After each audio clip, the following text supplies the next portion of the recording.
OK, alors nous allons observer aujourd'hui, ou plutôt étudier, qu'est-ce qui arrive à l'équilibre quand on a quelque chose qui est dissous.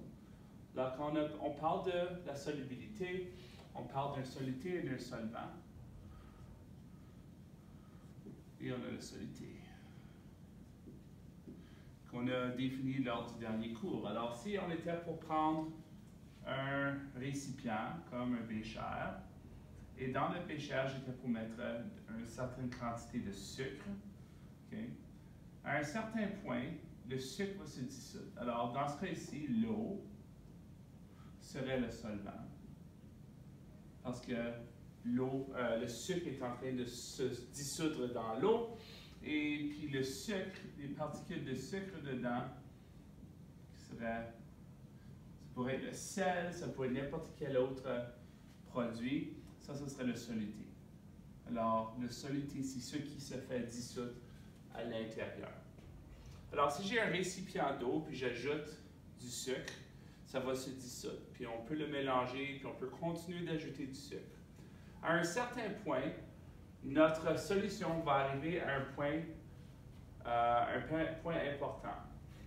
Alors, initialement, on va avoir une solution qui va être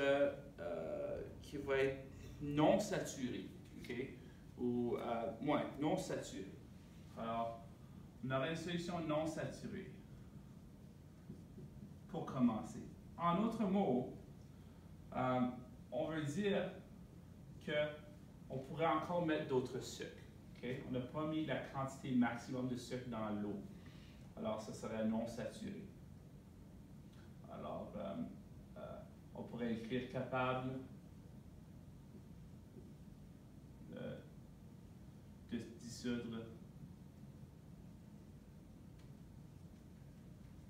plus de soluté. Éventuellement, on va arriver à une situation au fur et à mesure que j'ajoute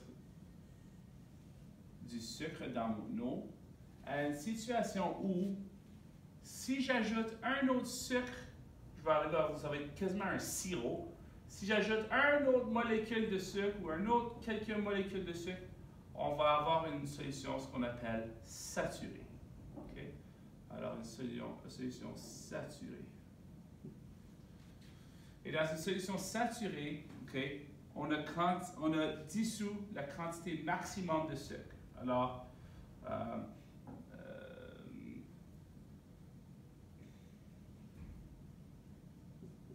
on pourrait dire ici une quantité maximum de soluté dans le solvant. Alors, dans ce cas-là, j'aurais une très grande quantité de sucre à l'intérieur. Et la troisième possibilité, c'est avoir une solution qu'on appelle sursaturée.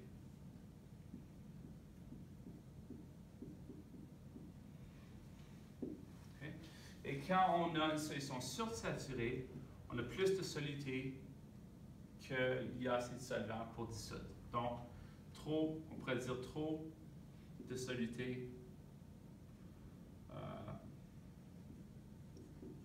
pour le solvant.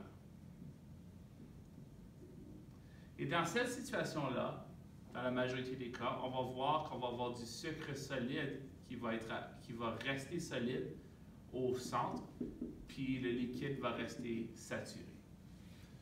Alors, ici, on a de l'eau où on a mis un peu de sucre, on pourrait en mettre plus, c'est non saturé. Ici, on a le point où on a la saturation, puis ici, on a un exemple d'une solution sursaturée. Alors, on continue.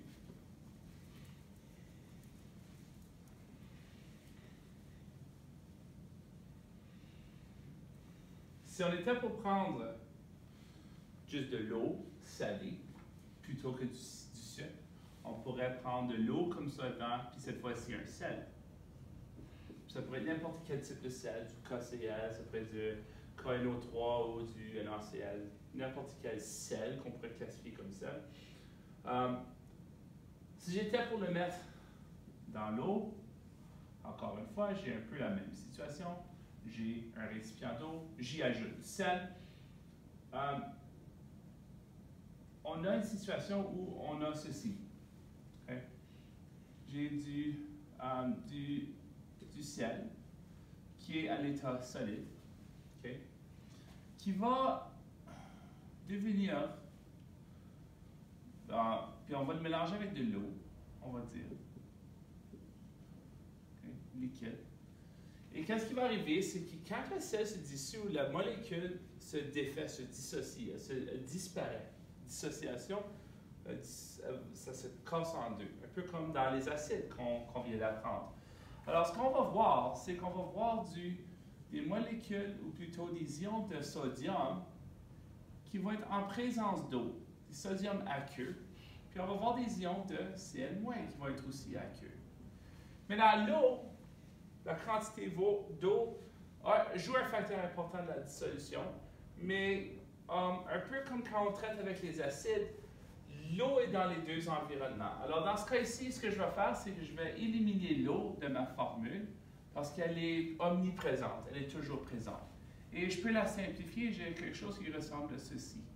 Alors, quand on dissout quelque chose, on prend un solide, on le met dans l'eau et on dissocie ces molécules pour avoir nos deux ions dont on avait avant. Maintenant, si vous avez peut-être réalisé qu'on parle de l'équilibre, c'est une situation à l'équilibre. Alors, les molécules vont se dissoudre, okay? Et ils peuvent redevenir du sel. Si on retire l'eau, ils vont redevenir du sel. Et puis, on a une situation d'équilibre.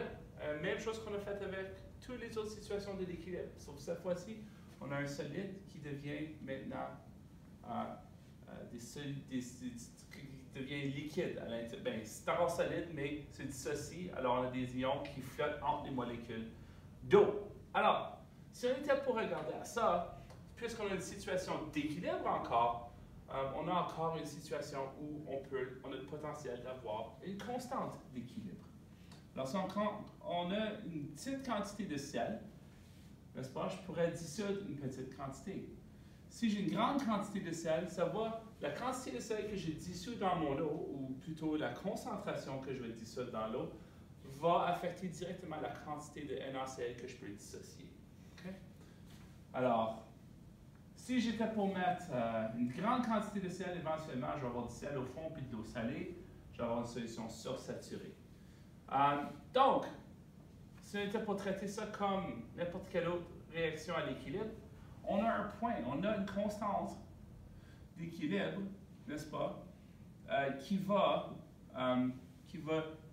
gérer cette situation. Puis si on respecte les règles de l'équilibre, la constante serait le résultat de nos produits, de notre concentration de nos produits, alors du Cl-, divisé par la concentration du réactif. N'est-ce pas? Comme ça. Puis je juste enlevé l'état. Dans ce cas ici, par contre, le NaCl, c'est ce que j'ai avant la réaction. Alors, ce qu'on pourrait faire, c'est qu'on pourrait, la constante d'équilibre pour l'eau que je vais dissoudre va égaler à, puis ce que j'ai fait, je l'ai transporté sur ce côté ici de l'égal, comme on a fait pour les acides, quand on a fait avec l'eau. Okay. La quantité de NaCl que je peux dissoudre va être proportionnelle ou va être directement liée à la quantité de Na plus et de Cl- que je vais être capable de mettre dans l'eau. Cette nouvelle constante-là, okay, une nouvelle valeur. Alors pour l'acide, c'était la constante de dissociation de l'eau, n'est-ce pas, qui était H2O. Dans ce cas ici, quand on va travailler avec des solides, parce que jusqu'à date, on n'a jamais travaillé avec des solides dans l'équilibre. On a toujours travaillé avec juste des gaz ou juste des solutions aqueuses comme par les acides. Dans ce cas ici, ce qu'on va faire, on va avoir une nouvelle constante qu'on va appeler le KPS, ou la constante de solubilité pour différents produits.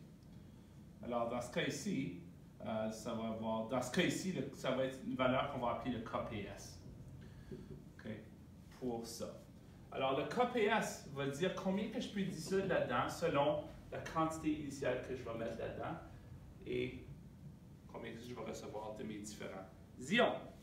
Pour ceux qui veulent suivre dans le manuel, le contenu commence environ à la page 430 du manuel, où l'équilibre et la solubilité. Alors, si on était pour l'écrire sous sa forme plutôt générale, OK,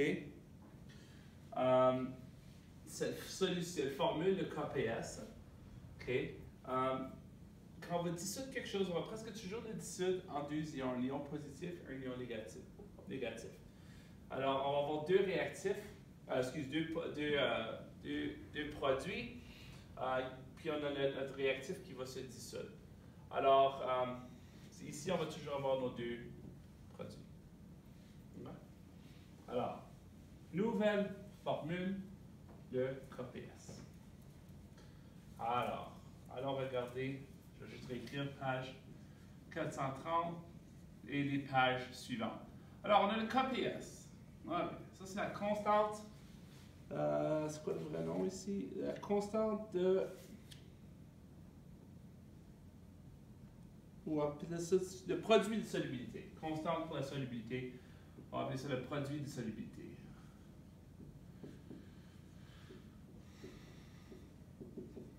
Et c'est ça qui va nous permettre de savoir est-ce que quelque chose est soluble ou pas. Okay? Il y a des choses qui sont solubles. Si j'étais pour prendre ces ciseaux et je les mets dans l'eau, la constante de solubilité des matériaux va faire en sorte que ça ne va pas se dissoudre dans l'eau. Si j'étais pour prendre un autre produit, comme du sel ou du sucre, sa constante de solubilité et son produit de solubilité est différent, donc il va avoir peut-être été capable de se dissoudre dans l'eau. Maintenant, le produit de solubilité, comme toute autre formule, est associé à une température, okay? À une température quelconque. Par exemple, si j'étais pour faire fondre du sucre dans l'eau, faire dissoudre du sucre dans l'eau, plus que l'eau est chaude, plus que la constante fait en sorte que je peux mettre de plus en plus de sucre dedans. Puis si l'eau était froide, je pourrais mettre moins de sucre. Donc la température influence la constante.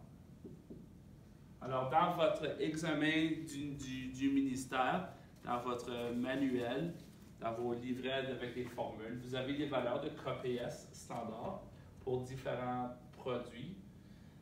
Puis ces valeurs-là, sont toutes des valeurs à une température. Je m'imagine cette température de la pièce qui est de 25 degrés Celsius. Okay? Alors, comment est-ce qu'on traite cette formule? Okay? Alors, quand on va faire le KPS, encore une fois, le KPS va être pour un produit. Alors, ça va être la concentration d'un ion. Souvent, ça va être un ion positif et la concentration de l'ion négatif, ou le cation et l'anion. Souvent, c'est comme ça que ça va se dérouler. Alors, ça va être pour un sel en tant que tel. Alors, si j'étais pour trouver le carbonate de baryum, donc le BaCO3, par exemple, est un produit qui peut se dissoudre dans l'eau. Okay? Si j'étais pour faire la formule de dissociation, ça serait du solide, puis je voudrais le dissoudre dans l'eau, ben, je le placerais dans l'eau, puis ça deviendrait des Ba2+, et du CO3 du moins. Okay? Et dans ces deux cas-là, on va avoir des ions qui sont aqueous, qui ont été dissous dans l'eau. Alors, l'eau est sous-entendu qu'elle est là-dedans. Alors, si je veux trouver la concentration de KPS, la formule du KPS pour ça, okay? Ça serait la KPS, souvent on va dire le KPS pour ce stuff-là. Alors, ça va être le KPS directement lié à cette molécule. Ça va être la concentration de Ba2+, multiplié par la concentration de CO3 2-. Maintenant, on a des exposants ici. Okay? Dans ce cas ici, j'ai une molécule de ça me produit une mole de ça, puis une mole de ça. Donc, j'ai juste besoin des 1 ici, alors je n'ai pas besoin de m'inquiéter des exposants. Si j'étais pour faire un iodate de calcium, quelque chose comme ceci, CaIO3, je pense. Yeah. 2, solide. Et si j'étais pour les dissoudre dans l'eau, j'aurais une molécule de Ca2+, plus ici j'aurais un IO3-, mais j'en ai 2 de ceux-là parce que c'est en parenthèse. Alors j'ai deux molécules de ça. Alors si j'étais pour faire ma formule de KPS pour ce produit, okay, j'aurais quelque chose qui ressemble à ceci, Ca2+, ma concentration de Ca2+, à la 1 parce que j'ai une molécule, un ion, et concentration de IO3- à la 2 parce que j'ai deux moles ici. Okay. Et bien sûr, si j'étais pour faire quelque chose d'encore plus complexe, comme le phosphate de cuivre, c'est 3PO4,2. Alors, si j'avais quelque chose comme ça ici,